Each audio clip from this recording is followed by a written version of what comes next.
Today we're going to talk about one specific type of addiction, internet addiction, or addiction to social media. We're not going to discuss children or teenagers today. I'll cover that topic another time. Right now, let's focus on adults, roughly from 18 and up, how it usually looks. A person lives literally glued to their device, a phone, a tablet, a computer, a laptop. They don't part with it at all. They fall asleep with a phone next to them. And the first thing they do when they wake up, they grab the phone and check the news feed. Who posted what, who replied, what happened. On the way to work, they're online. At work, they're online. At home, the same thing. And when loved ones try to limit this, saying, "Hey, you're spending too much time online," the person reacts almost with withdrawal, like a real addiction, irritation, anger, even aggression. 3 main reasons people get stuck online. 1. Living someone else's life. For example, a girl follows another girl online, maybe a friend, a rival, or some influencer. She watches everything.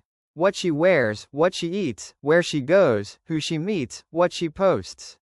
Sometimes it's one person, sometimes many. She imitates her style, her behavior, and before falling asleep, this person is still spinning in her head. She can't stop thinking about them. Patients often come with exactly this problem.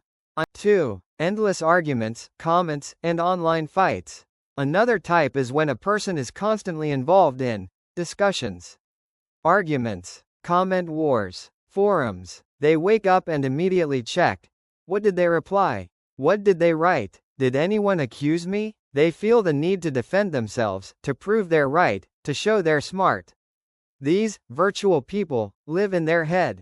All day long they think about how to respond, how to win the argument, how to sound clever. In real life, they emotionally disappear. Their family says, "I don't see my husband. I don't see my father. He exists physically, but mentally, he's somewhere in." 3. Virtual relationships. This can last for years. People avoid real relationships because they sense, "I don't need this in real life. It might end badly.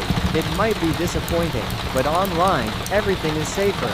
You can dream, idealize, imagine whatever you want. You can create the perfect version of the other person. Examples: women writing to prisoners, people following online crushes, checking someone's page 200 times a day, feeling jealousy. This becomes a compulsion, a painful behavior they can't stop, even though they suffer from it. People often say, "Please, take this phone away from me. Send me to an island with no internet. I want to escape from this life." But they can't.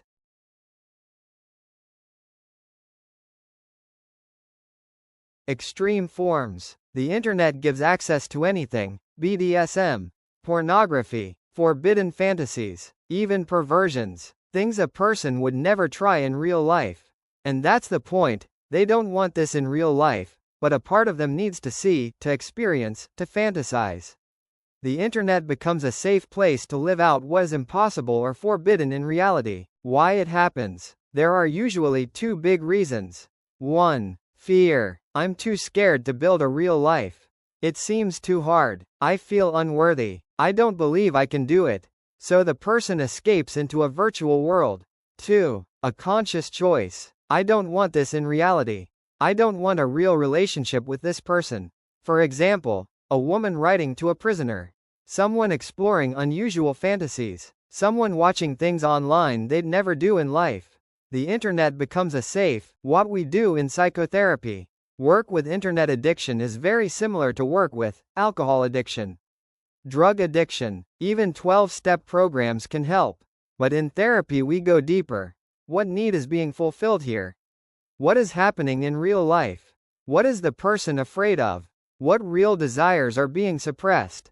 What pain or emptiness are they running from? We study the structure of their everyday life and the places where reality became too painful or too empty. A simple truth about the internet. Online you can be better than you are. Anyone can reinvent themselves. A 60-year-old man weighing 400 kilograms can present. Final words. Use the internet, but use it wisely. Use it for self-presentation, creativity, learning, and communication, but don't let it replace your real life. Wishing you all a good day. See you soon.